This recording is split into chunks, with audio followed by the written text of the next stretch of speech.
Welcome, Ukraine War Update today. An air raid on Ukraine's northeastern city of Kharkiv has killed at least one person, as 3 people were killed in the southern city of Kherson amid renewed Russian shelling. Zelensky said in his video address, "Today, the Russian army has been shelling Kherson atrociously all day. 2 women, nurses, were wounded in the hospital. As of now, there are reports of 6 wounded and 3 dead."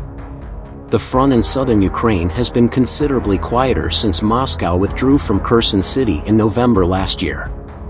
The region is one of 4 in the south and east that Russia claimed to have annexed last year, although it did not fully control the territories, and the regional capital is still subject to frequent shelling.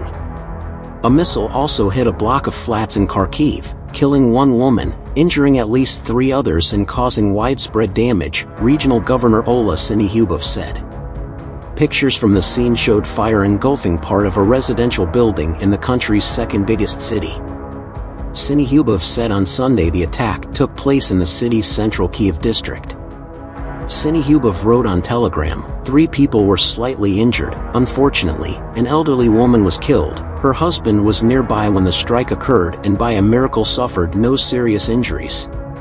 Syniehubov told the Suspilne media outlet that rescue teams were searching for another missing elderly woman who they feared had been trapped under the rubble. "The 4th floor has been destroyed. This is an old building," he was quoted as saying. "We understand that the 2nd and 3rd floors were heavily damaged. The entire section of the building is no longer fit for habitation." Ukraine's military said on Sunday its forces repelled an attack in the area of Blahodatyn in the eastern part of the Donetsk region, while Russia's Wagner private military group said it took control of the village.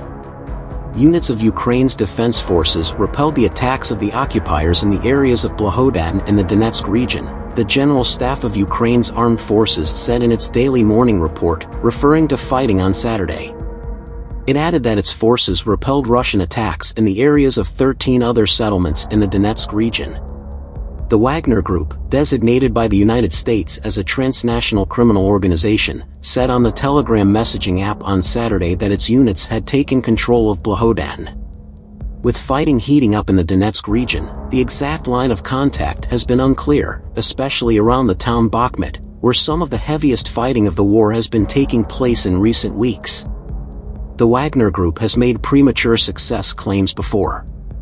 Ukraine has said that the Russian offensive on Bakhmut has not culminated, but the situation along the front line there has been growingly difficult. President Volodymyr Zelensky said on Friday that it was acute. The Russian army apparently is repositioning heavy forces in advance of a widely anticipated winter offensive in Luhansk Oblast in eastern Ukraine's Donbas region. The forces include elements of the elite 1st Guards Tank Army, which has spent months in Belarus, recovering from its near destruction by Ukrainian brigades during 2 previous, large-scale operations. A Luhansk offensive would be the 1st Guards Tank Army's 3rd chance to prove itself in Ukraine. Or, alternatively, a 3rd chance for Ukrainian forces to wreck the formation. Ukrainian intelligence relatedly noted that elements of the 2nd Motor Rifle Division of the 1st Guards Tank Army of the Western Military District have withdrawn from Belarus and partially deployed to Luhansk Oblast, the Washington, D.C.-based Institute for the Study of War noted on Wednesday. The 1st Guard Tank Army oversees 2 frontline divisions, the 2nd Guards Motor Rifle Division and the 4th Guards Tank Division, plus a few separate brigades. Perhaps 25,000 or 30,000 troops, in all. With its hundreds of T-72, T-80 and T-90 tanks.